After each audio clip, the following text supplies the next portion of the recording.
I just inherited what I thought was my late uncle's worthless old cabin, a crumbling shack in the middle of nowhere that nobody wanted.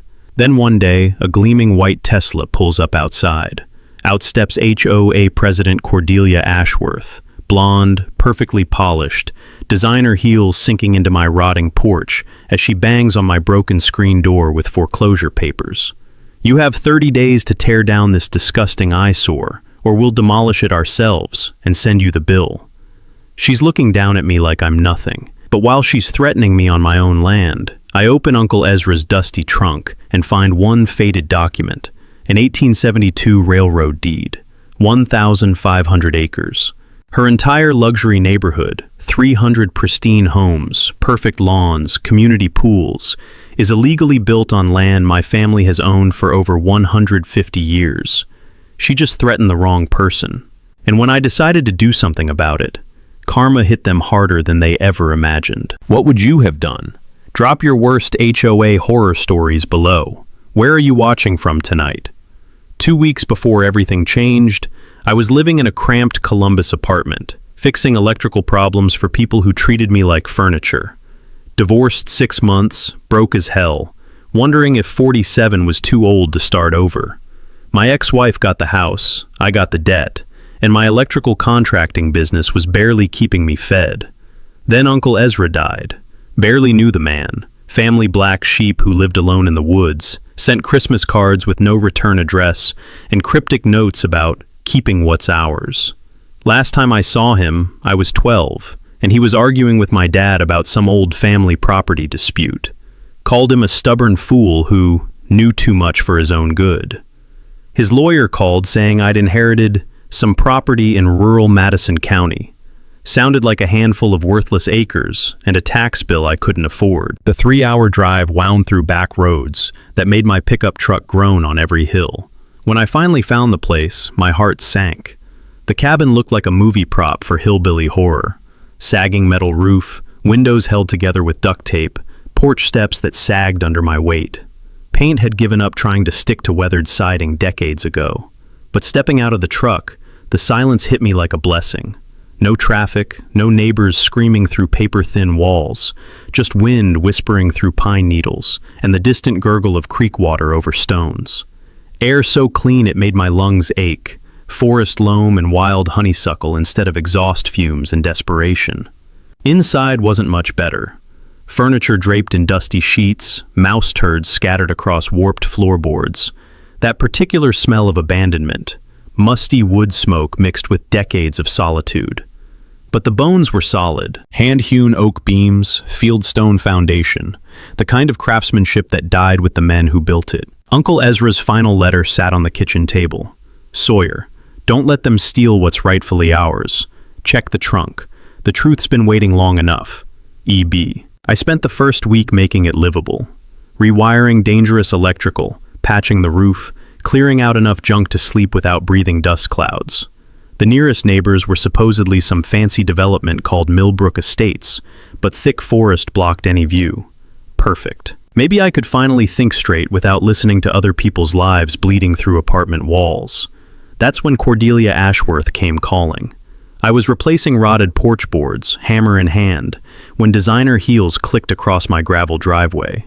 The sound alone cost more than my monthly food budget. She materialized like something from a different planet. Mid-50s, helmet blonde hair that defied physics, white blazer so pristine it hurt to look at, pearl necklace catching afternoon sunlight, manicured nails drumming against leather portfolio thick as a phone book. Even her perfume smelled expensive, some floral assault that made the forest air seem thin. "Excuse me," voice like breaking crystal. "Are you the new owner of this structure?" I set down my hammer, wiping sawdust from my hands.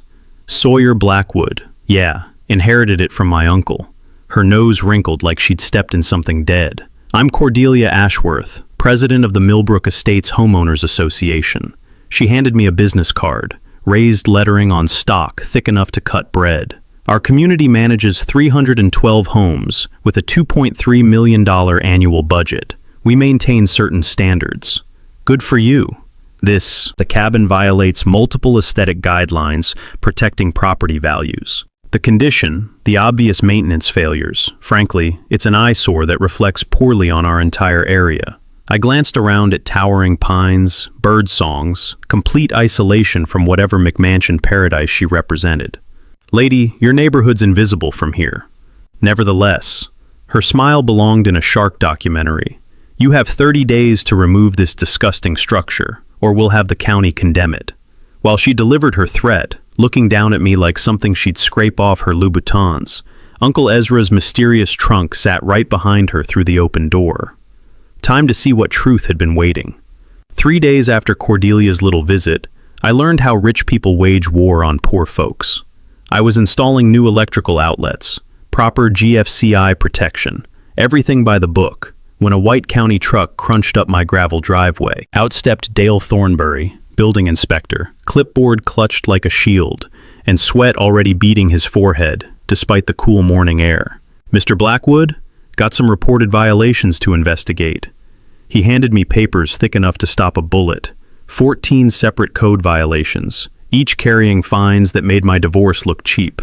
Unpermitted electrical work, 4,000. Non-compliant septic, 12,000. Structural hazards, 18,000. Foundation issues, roofing violations, something about illegal occupancy of substandard dwelling. Total, $47,000. 60 days to fix everything or face county seizure. This is horseshit, Dale. I flipped through pages that might as well have been written in Latin. Inadequate stormwater management? I live in the middle of a damn forest. Dale avoided eye contact like a teenager caught shoplifting. Look, I just follow up on complaints. Someone reports problems, I gotta investigate. Someone named Cordelia Ashworth? His face flushed red as fresh paint. Can't discuss who files reports. After his truck disappeared down my driveway, I sat on my sagging porch steps, staring at those papers, and feeling that old familiar rage. The same helpless fury I'd felt watching lawyers gut my marriage, watching corporate clients treat me like disposable labor. People with money always found ways to crush people without it. But this time felt different. This time, I had Uncle Ezra's trunk full of secrets. I spent that night reading by lamplight. My electrical work kept the power steady, unlike some folks I could mention. The 1872 deed was just the tip of the iceberg. Survey maps from 3 different decades, all showing identical property boundaries. Tax receipts dating back generations. Every payment signed by a Blackwood. And buried at the bottom, a manila folder that made everything click. HOA correspondence 1987 to 2019. Uncle Ezra had been fighting this exact war for 32 years. Letter after letter from Millbrook Estates, demanding he cease interfering with community development. Threats about frivolous property claims if he didn't acknowledge established boundaries. His responses got shorter and angrier over time, but the stubborn bastard never surrendered, never signed anything, never backed down. The final letter was Cordelia's masterpiece, dated 6 months before Uncle Ezra died. Your harassment of residents and baseless claims have been reported to authorities. Desist immediately or face consequences. His unsent reply was penciled in the margin. You built your palace on stolen land. Bills always come due. Smart old coot knew exactly what game they were playing. Dawn found me driving through Millbrook Estates with my camera, documenting their perfect little world. My years wiring McMansions had taught me something most people don't know. Rich neighborhoods cut just as many corners as poor ones. They just hide it better behind fancy facades and political connections. Tesla charging stations without electrical permits, pool installations violating setback requirements, fence heights exceeding county limits, mailboxes mounted wrong, driveways extended past property lines, outdoor lighting bright enough to guide aircraft.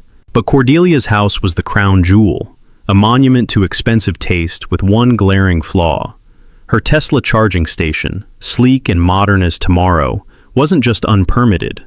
According to electrical codes I knew by heart, it was a $12,000 violation, sitting pretty in her circular driveway. Here's something most folks don't realize. Code enforcement works both ways, but only if you know which buttons to push. I filed complaints on everything, 127 violations across their development, each documented with photos, measurements, and specific code citations. Requested inspection records under Freedom of Information Act. demanded explanations for why identical problems had sailed through approval during Millbrook's construction. My old laser printer worked overtime, churning out violation reports until 2 a.m. The smell of hot toner and fresh paper filled my cabin like incense at a revenge ceremony. Dale returned 3 days later, looking like he'd been chewing broken glass. "Mr. Blackwood, about these complaints you filed. Just being a good citizen, Dale. Making sure everyone follows the same rules. Look, some of these issues are historically complex. Grandfather clauses, previous approvals. Funny how those grandfather clauses only protect people who golf with county commissioners." Sweat dripped off his chin, despite the morning chill. "What if we could find some middle ground? Reduce your violations, work out a compromise." The trap was closing beautifully. "What kind of compromise?" "Your electrical work. Turns out it's mostly compliant after all. That septic system shows proper approval from 1987. Might have been a paperwork mix-up." I let him squirm for a long moment. "And the structural issues?" "Basic maintenance should handle it. Some paint, minor repairs. We could probably settle for $1,200 total." From $47,000 to $1,200, just like magic. But while Dale was learning about equal enforcement, I was discovering something that would change everything. Cordelia had made this personal, way too early in the game.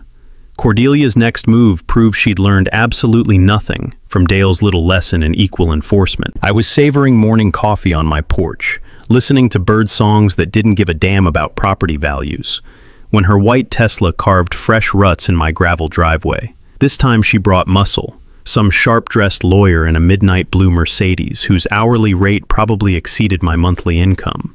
She emerged wearing what looked like designer safari gear, the kind worn by people who think roughing it means staying at a 4-star lodge. Her perfume hit me from 20 feet away, clashing with the clean smell of pine needles and morning dew.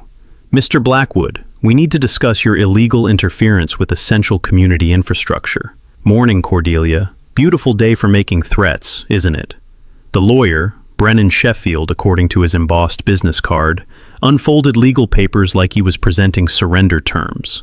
"Sir, our investigation reveals you've been tampering with the main water line serving our community." I nearly spit coffee across my porch rail. "Tampering? I haven't touched your damn water line."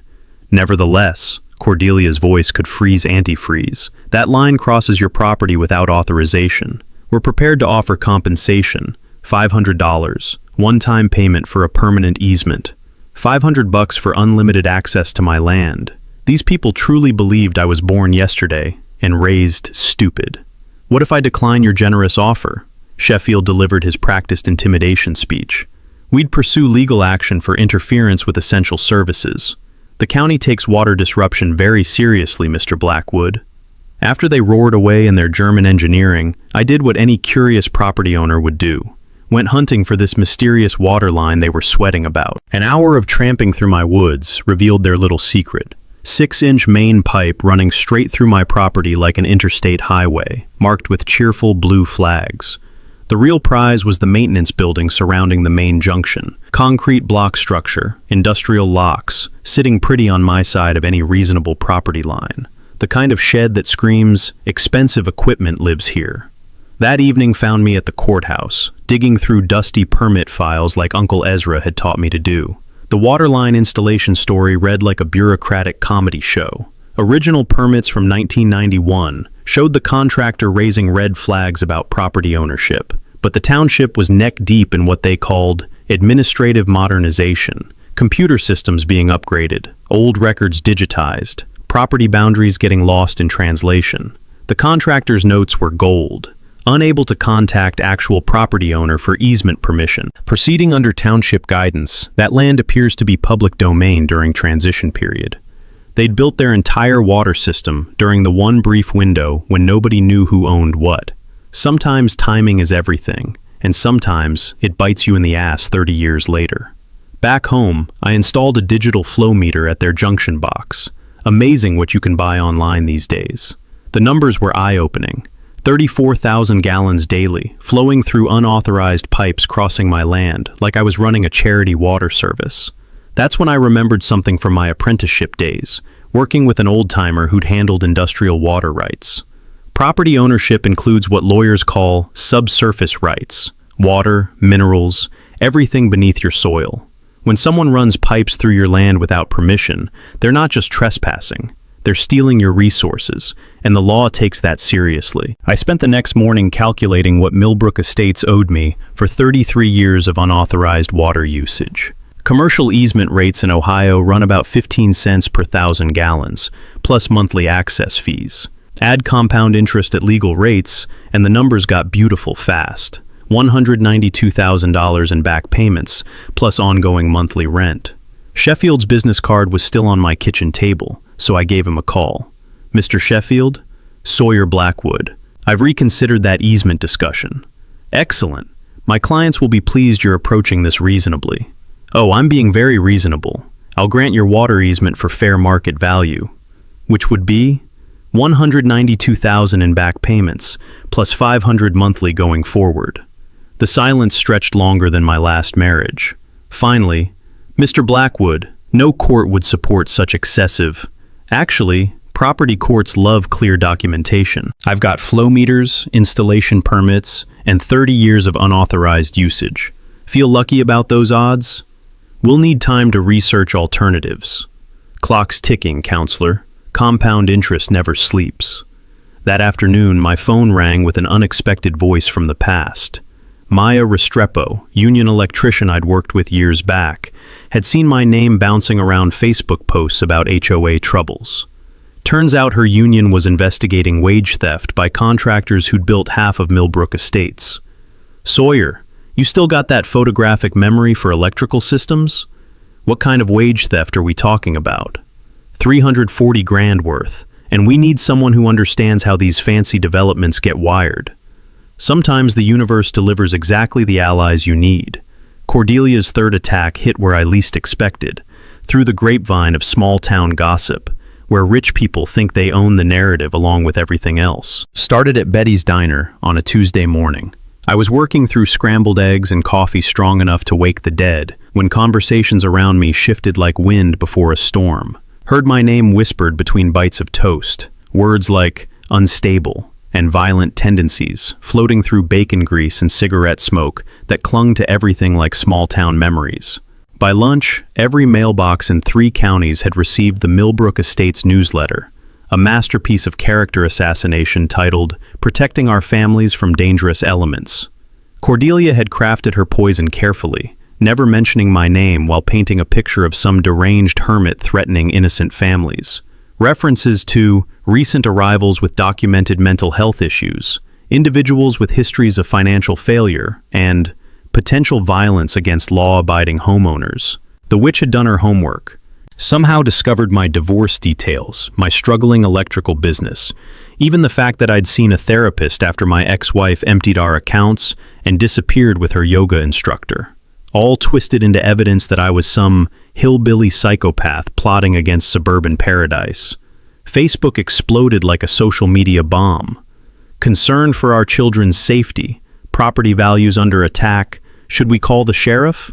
Posts shared and reshared until half of Madison County thought I was brewing meth and planning mass murder from my forest hideout. But Cordelia made one beautiful mistake. She forgot that working people don't appreciate being talked down to by pearl-wearing princesses.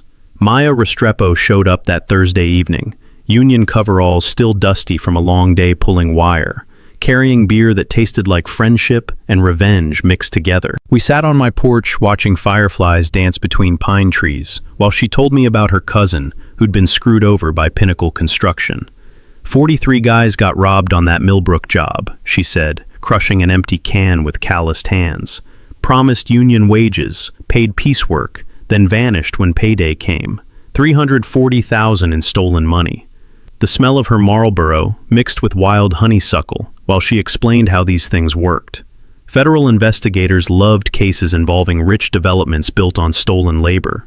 Companies that thought political connections made them bulletproof, suddenly finding themselves explaining missing money to federal judges. Plus, my cousin Amanda works Channel 6 News. She's been hunting for a David versus Goliath story that'll make her career. But Maya's best news was still coming. Funny thing about construction workers, We talked to each other. Turns out 3 guys from that Millbrook job recognized Cordelia's name from your Facebook drama. What do you mean? Means she wasn't just some innocent HOA president. She was Pinnacle's corporate lawyer, the one who structured their payment system to screw workers out of overtime and benefits. Had her fingerprints all over the contracts that stole our money. Holy shit. The perfect neighborhood queen wasn't just defending stolen land. She'd personally designed the theft that built it. Maya's network came together like a working-class Justice League. Construction workers who remembered Cordelia's legal maneuvering. Electricians who'd been cheated on overtime. Plumbers who'd installed inferior materials while Cordelia's contracts charged premium prices. All of them, waiting years for someone to crack the system that had screwed them over. The counterattack was beautiful to watch. While Cordelia spread poison about my mental health, I documented every corner Pinnacle had cut during construction. Electrical panels below code standards. Water lines installed with plastic instead of required copper. Foundation work that violated specifications, but somehow passed inspection. Betty Kowalski, who'd overheard Cordelia call me inbred white trash during the morning coffee rush, started sharing that story with every customer who'd listen. How this fancy development lady looked down on service people like they were trained animals performing for her entertainment. Father Miguel Santos worked it into Sunday sermons without naming names. Some folks think money makes them superior to their neighbors, but Scripture says pride comes before the fall. The tide was shifting, but Cordelia still had her Facebook army and newsletter propaganda machine. What I needed was something that would destroy her credibility completely. That's when Amanda Clark called about the wage theft story, and Maya suggested we dig deeper into Cordelia's past legal work. If she structured Pinnacle's contracts, Maya said, there might be more companies, more stolen wages, more victims. I spent that night in Uncle Ezra's trunk, looking for financial records I'd missed. Hidden in the back, wrapped in plastic, was a manila envelope labeled Corporate Records 1985 to 2020. Inside were documents that made my hands shake. Not just HOA financials, but incorporation papers, legal contracts, financial statements going back decades. Uncle Ezra hadn't just been fighting a property battle, he'd been tracking a criminal conspiracy. And Cordelia Ashworth wasn't just the HOA president. She was the architect of a system that had been stealing from working people and landowners for 35 years. Uncle Ezra's secret envelope hit me like a sledgehammer to the chest. I'd been expecting old financial records, maybe some HOA correspondence. Instead, spread across my kitchen table, under the flickering overhead light, were incorporation papers that made my coffee go cold in my hands. Rural Development Holdings, LLC, founded 1985, with Cordelia Ashworth listed as founding legal partner. Not some innocent HOA president. Not some recent arrival seeking rural peace. She'd been running this scam for 35 fucking years. My hands shook as I read through corporate filings showing a pattern that made my skin crawl. Target elderly landowners, create legal pressure through code enforcement, acquire property below market value through administrative confusion. 16 separate properties across 3 counties, all following the same playbook. The 1986 township computer modernization that screwed up my family's deed records, planned, coordinated, designed to create enough chaos that rural development could slip stolen land through the system. Cordelia hadn't just taken advantage of bureaucratic mistakes, she'd created them. Uncle Ezra's handwriting covered every margin like angry prayers. Ashworth represents 7 different shell companies, all registered to same P.O. Box. Township assessor approved subdivisions without legal owner consent. Same pattern every time. Elderly owner dies. Property gets lost in computer system. Magically reappears under development ownership. The smell of old paper and Uncle Ezra's pipe tobacco still lingering in that envelope, while I discovered I was holding evidence of the biggest land theft conspiracy in county history. Hundreds of acres, millions in stolen property value, dozens of families who'd lost their legacy to legal paperwork designed to confuse and intimidate. But the document that made me want to throw up was a private contract between Cordelia and Sterling Communities, dated just 2 years ago. She wasn't just collecting her HOA president stipend. She was receiving $2,400 monthly in secret consulting payments for legal services never disclosed to residents. 6 years of double-dipping from community funds, while homeowners paid escalating fees for services that cost half what Sterling charged. This woman had been stealing from both sides of every transaction. I photographed everything with 3 different cameras, hands trembling so badly I had to retake half the shots, uploaded copies to secure cloud storage through Maya's IT contact, made physical backups hidden in different locations around my property. Uncle Ezra had died before he could expose this conspiracy, but he'd left me a roadmap to burn it all down. The scope made my head spin. I wasn't fighting for my family's land anymore. I was holding evidence of systematic fraud that had been operating under everyone's noses since Reagan was president. Every development permit, every legal property transfer, every HOA fee payment, all feeding a machine designed to enrich Cordelia while screwing everyone else. My phone buzzed. Maya texting that Amanda Clark wanted to meet tomorrow. Says if your evidence checks out, this could be career-making investigative journalism. I walked out to my porch, looking down through pine branches toward Millbrook Estate's perfect streetlights. 300 families paying monthly fees to live on stolen land, getting overcharged by management companies while their HOA president skimmed secret profits. Most had no idea they were victims of the same system that had robbed my family. The legal implications crashed over me like ice water. I didn't just own the land under their houses. I owned leverage that could topple a criminal enterprise reaching into county government and construction companies across the region. Evidence that could send people to federal prison and recover millions in stolen assets. Judge Patricia Moreno was about to have the most interesting consultation of her retirement. Uncle Ezra had spent 3 decades collecting this ammunition, waiting for someone who could fire it properly. Cordelia Ashworth had just threatened the one person who could destroy everything she'd built. Judge Patricia Moreno's retirement had been boring her to tears, which explained why she practically purred when I spread Uncle Ezra's criminal evidence across her mahogany desk. "Holy Mary, Mother of Christ," she breathed, scanning corporate documents through reading glasses that cost more than my monthly grocery budget. I haven't seen systematic fraud this beautiful since I sent that county commissioner to federal prison in '98. Her home office reeked of expensive leather and coffee that probably cost more per pound than my hourly wage, but her enthusiasm was infectious as hell. She'd agreed to this consultation as a favor to Maya's union, but within minutes, she was yanking reference books off shelves like a woman possessed. "Here's your nuclear option, Mr. Blackwood. You could legally demand immediate evacuation of all 300 homes. But that's not justice. That's just revenge with a legal stamp." The strategy she outlined made my head spin with its elegant brutality. Establish legitimate ground rent at market rates, force full financial disclosure, then sit back and watch while their own greed destroyed them. When criminals try to cover up instead of coming clean, they always make fatal mistakes. Ground rent versus property rent. Most people don't know the difference, but it's everything. She poured coffee that smelled like heaven and explained how land use rights work differently from housing ownership. You charge for dirt, not buildings. Residents can negotiate purchase options or fight management company theft without losing their homes. The numbers made my divorce settlement look like pocket change. $1,200 per month per home was fair market rate for commercial land leases in central Ohio, roughly what residents already paid in HOA fees. But applied to 312 homes, that meant $4.4 million annually versus Sterling's current $2.3 million skim operation. Maya arrived that afternoon with Marcus Wright, investigative journalist who looked like he survived on black coffee and pure moral outrage. His laptop had seen more corruption than a Chicago alderman, and his recording equipment suggested this wasn't his first rodeo exposing rural land theft. Maya says you've got documentation proving systematic property fraud going back to the Reagan administration?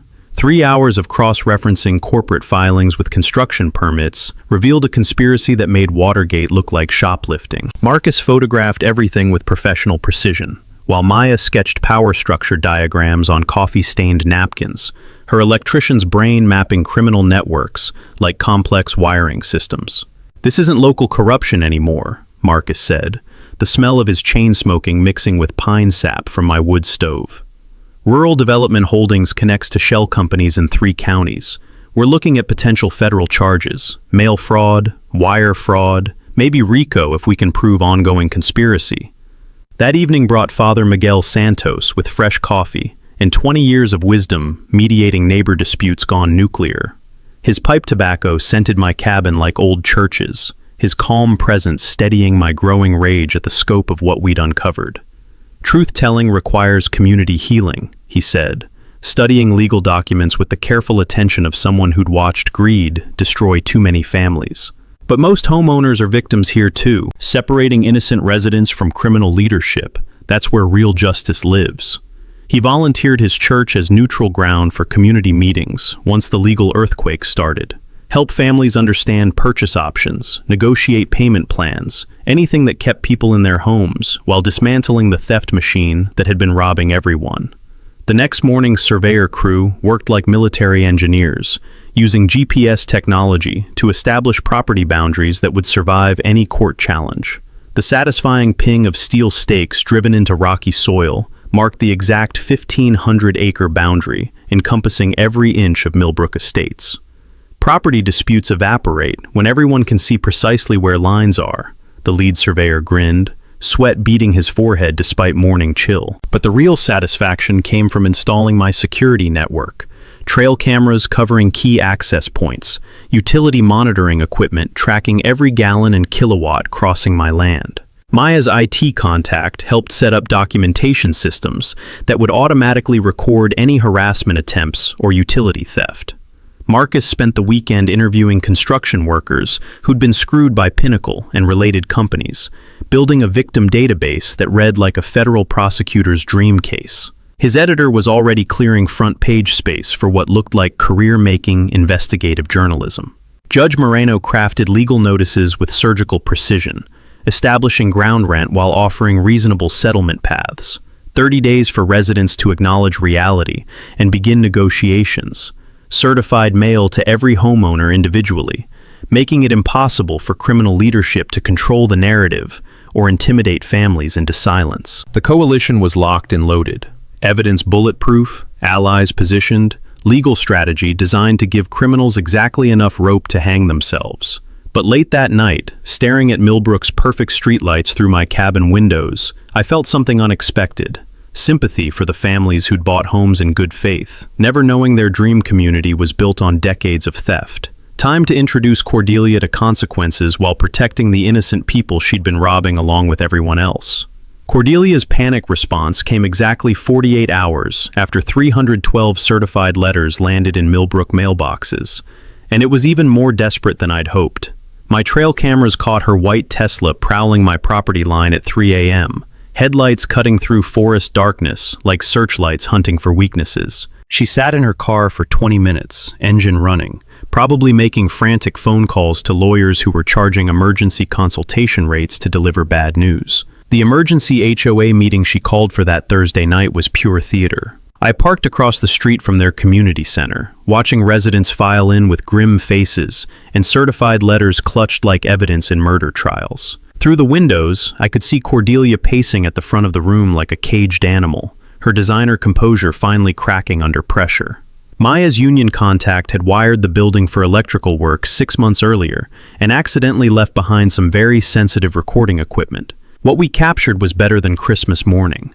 These demands are completely frivolous. Cordelia's voice carried through expensive sound systems designed for elegant community gatherings, not criminal meltdowns. This Blackwood character is clearly unstable, trying to exploit good people with fraudulent legal claims. But the residents weren't buying her performance anymore. Mrs. Patterson, a retired teacher whose husband had fought in Korea, stood up with the kind of backbone that wins wars. Cordelia, I've read these documents 3 times. This man has railroad deeds from 1872, tax receipts going back generations, and survey maps that show our entire neighborhood sitting on his family land. What exactly makes his claims fraudulent? The legal technicalities are extremely complex. Then explain them. This from Tom Rodriguez, a plumber who'd helped build half the houses in the room. Because I'm looking at construction permits that show our water system was installed without proper easement rights. Either this Blackwood guy owns the land, or he doesn't.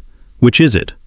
The meeting dissolved into chaos when Diane Peterson, the HOA treasurer, dropped her own bombshell. She'd been quietly investigating Sterling Community's billing practices and discovered what Uncle Ezra had suspected for years: systematic overcharging that amounted to theft. Sterling has been skimming approximately $180,000 annually from our community budget, Diane announced, her voice shaking with rage. Services we thought cost $1,200 were actually costing $600. The difference went into management company profits and undisclosed consulting fees. The room erupted. Residents who'd been paying increasing fees for decreasing services suddenly understood they'd been victims of the same system that had stolen land from farming families. Cordelia tried to regain control, but her authority had evaporated like morning mist. Furthermore, Diane continued, I've discovered that our HOA president has been receiving $2,400 monthly in unreported consulting payments from Sterling. Payments that were never disclosed to this board or our residents. That's when Cordelia made her fatal mistake. Instead of damage control, she went nuclear. You people don't understand the complexities of community management. Without proper leadership, this development would collapse into chaos. I've protected your property values for years while dealing with threats from unstable individuals who... Ma'am, you just admitted to taking secret payments from a company that's been stealing from us. Tom's voice cut through her hysteria like a blade. That's called embezzlement where I come from. Within hours, my security cameras were documenting escalating harassment. Anonymous calls to county health departments claiming my cabin was a public health hazard. Fake online reviews attacking my electrical business with claims of shoddy work and safety violations. Someone even tried pressuring Maya's union with complaints about outside agitators interfering in community affairs. But the most desperate move came through Devin Ashcroft, private investigator, who'd been hired to dig up dirt that could destroy my credibility. He spent 3 days interviewing my ex-wife, former clients, even my high school teachers, looking for anything that could paint me as unstable or dishonest. What he found was embarrassingly clean. Messy divorce, sure, but no criminal history, no bankruptcies, no history of mental illness beyond depression counseling that half the country could claim. Devin's report to Cordelia was apparently so disappointing that she refused to pay his full fee. The real entertainment came when Sheffield filed emergency motions claiming adverse possession, arguing that 30 years of continuous occupation by HOA residents established legal ownership rights that trumped original deeds. Judge Moreno's response was a legal masterpiece that left Sheffield looking like a first-year law student who'd skipped property law classes. Her counterfiling demolished adverse possession claims with surgical precision, pointing out that adverse possession requires the true owner's knowledge and acquiescence, neither of which applied when someone actively pays taxes and maintains ownership. Adverse possession doesn't work when the rightful owner has been continuously fighting to maintain his property rights, she wrote. Mr. Blackwood's uncle spent 30 years documenting objections to unauthorized development. That's the opposite of acquiescence. But Cordelia's most revealing mistake was what Marcus discovered through public records requests: 6 years of unreported consulting income that triggered IRS fraud investigations. When criminals panic, they always make the one error that destroys them completely. Time was running out for damage control, and everyone could smell the desperation. Cordelia's final gambit proved that cornered criminals always choose destruction over surrender. The smear campaign launched on a Monday morning, with coordinated precision that would have impressed military strategists. Regional TV stations received press packets portraying me as an opportunistic outsider exploiting elderly homeowners, complete with carefully edited photos making my cabin look like a methamphetamine operation, and my property appear to border a children's playground. Channel 6's morning show featured Cordelia in a cream-colored suit that probably cost more than most people's monthly rent, dabbing tears with tissues while describing how this disturbed individual was threatening the safety and security of innocent families. Her performance was Oscar-worthy, concerned citizen protecting vulnerable seniors from a predatory land grab scheme. These poor residents bought homes in good faith, she told anchor Jim Morrison, her voice quavering with manufactured emotion. Now they're being terrorized by someone with a documented history of financial instability and mental health issues. The Facebook group Millbrook Residents Against Predatory Claims exploded overnight to 4,000 members, flooded with posts from concerned citizens who'd never set foot in Madison County, but felt compelled to defend property values against hillbilly terrorists. Shared photos of my cabin next to mansion listings, creating visual narratives about protecting the American dream from fraudulent schemes. But Marcus Wright had been investigating longer than Cordelia realized, and his research revealed the fatal flaw in her narrative. "Funny thing about consulting payments," he said, showing me bank records obtained through FOIA requests. "When someone receives unreported income for 6 years, the IRS takes that personally, especially when those payments come from companies billing taxpayers for inflated services." Cordelia's secret $2,400 monthly payments from Sterling Communities weren't just undisclosed conflict of interest. They were unreported income, totaling over $170,000. Tax evasion that would make federal prosecutors salivate, especially when connected to systematic fraud involving multiple shell companies. The investigation web was expanding faster than Cordelia could contain it. Rural Development Holdings connected to Pinnacle Construction, which connected to Sterling Communities, which connected to 3 other management companies operating in 7 counties, all featuring the same pattern: target rural properties, create administrative confusion, acquire land through questionable legal maneuvers. Marcus's editor had cleared the entire front page for what they were calling the biggest corruption story in Central Ohio since the Cohengate scandal. Federal investigators were already reviewing evidence packages that Maya's union had compiled, and the Department of Labor was opening formal investigations into wage theft allegations. Meanwhile, community resistance was building in directions Cordelia hadn't anticipated. Father Miguel's coffee meetings at the church became informal town halls, where Millbrook residents could discuss options without HOA intimidation. Diane Peterson organized financial literacy sessions, helping families understand the difference between ground rent and property ownership, mortgage options for land purchase, and legal rights when management companies overcharge for services. "Most folks just want to keep their homes and stop getting robbed by Sterling," Diane explained during one session, her treasurer's precision making complex financial concepts accessible to retirees who'd trusted the wrong people with their life savings. "This isn't about punishing homeowners, it's about stopping the theft." Betty Kowalski's Diner became unofficial headquarters for construction workers, sharing stories about Pinnacle and related companies.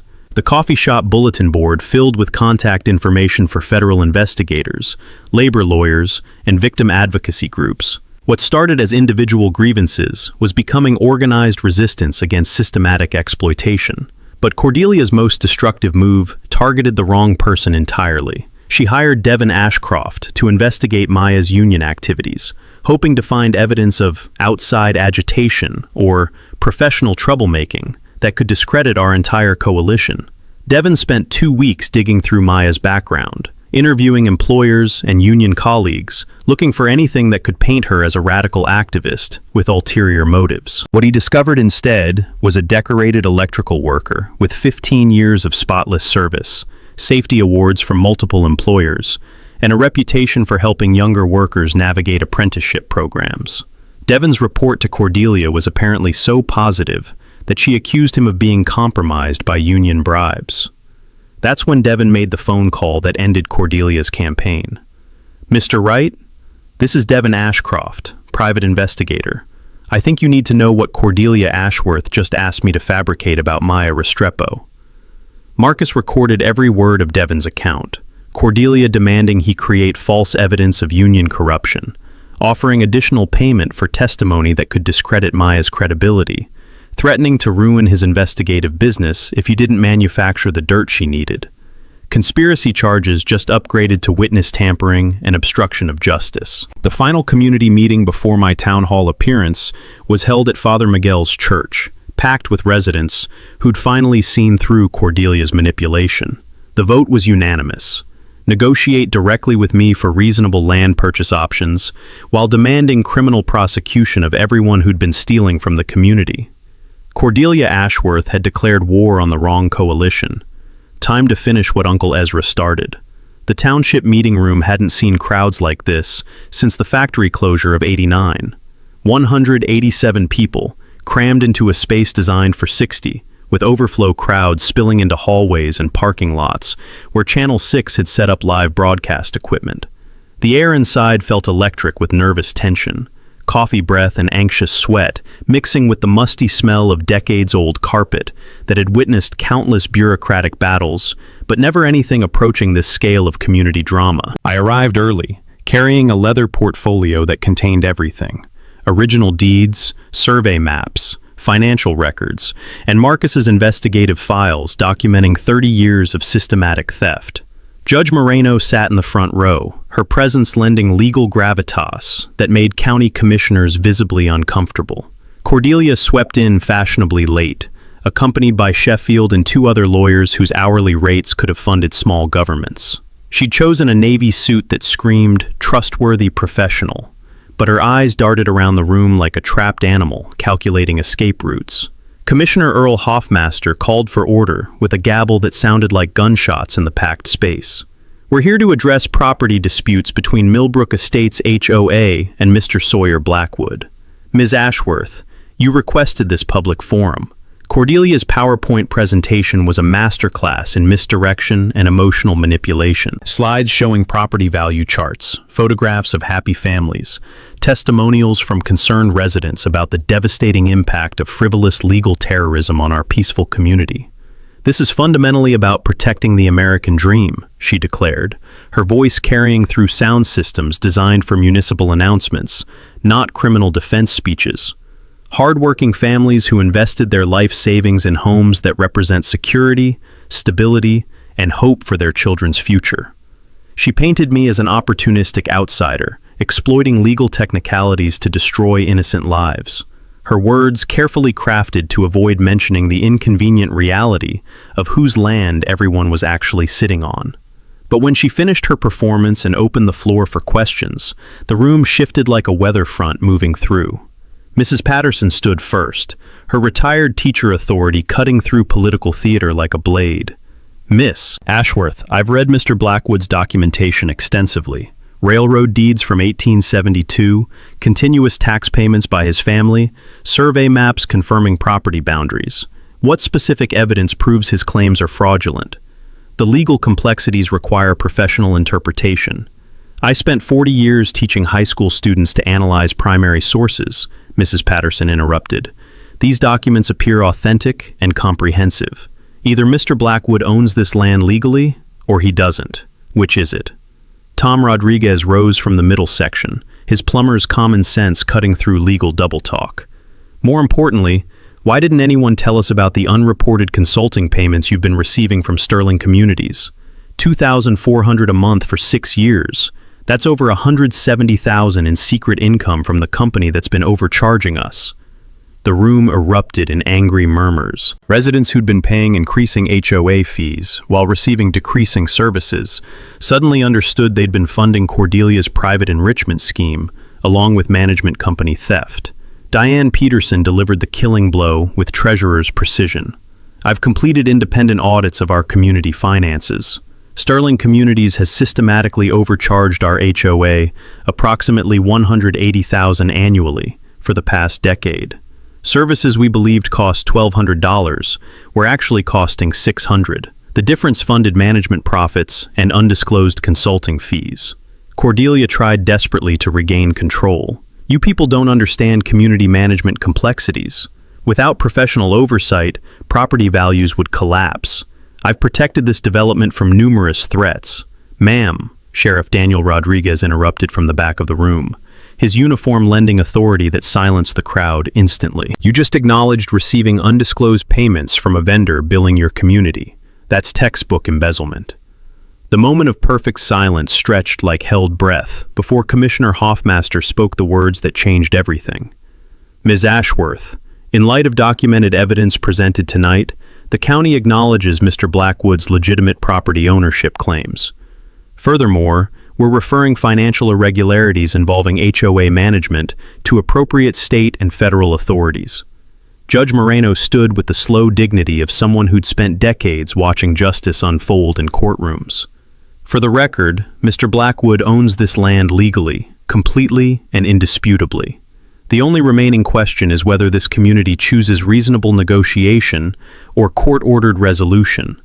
Cordelia's final meltdown was captured by every camera in the room. She screamed about conspiracies between old boy networks and outside agitators, accused commissioners of bias and corruption, and stormed toward the exit while kicking over a trash can in full view of live television coverage.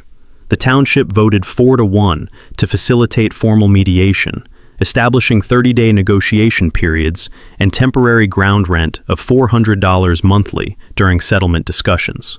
But the most satisfying moment came when residents voted 6-1 to remove Cordelia from HOA presidency, effective immediately. Justice tastes sweeter when it's served in public.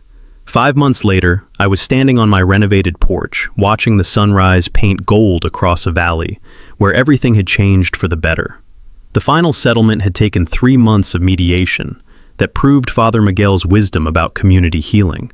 Millbrook Estates residents purchased land rights for $8, $7 million, financed through municipal bonds that spread payments over 15 years at rates lower than most mortgages. Monthly ground rent dropped to $200 per home during the payment period, less than most families spent on cable television. I kept 347 acres surrounding my cabin, including the forest where Uncle Ezra had walked and planned for 30 years. His grave now sits under a massive oak tree with a granite marker reading, "Ezra Blackwood, he never surrendered." The old man would have loved seeing his battle finally won. Sterling communities disappeared overnight once federal investigators started asking uncomfortable questions about inflated billing and skimmed profits.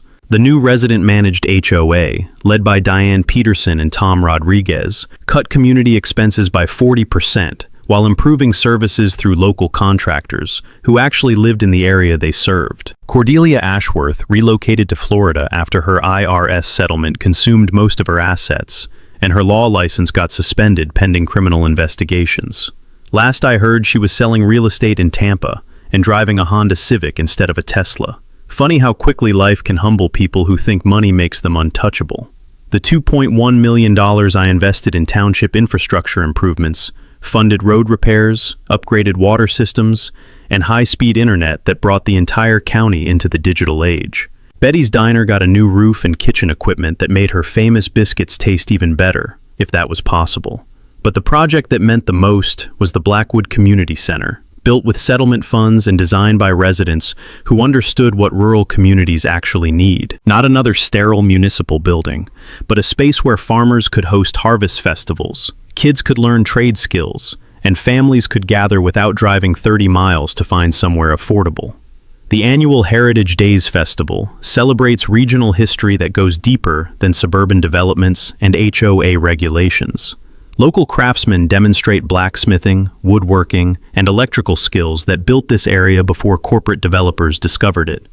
Maya teaches apprenticeship workshops for teenagers who want careers that can't be outsourced overseas. The Ezra Blackwood Memorial Scholarship sends 2 students annually to trade schools where they learn skills that matter: welding, plumbing, electrical work, carpentry. Real jobs that build communities instead of extracting wealth from them.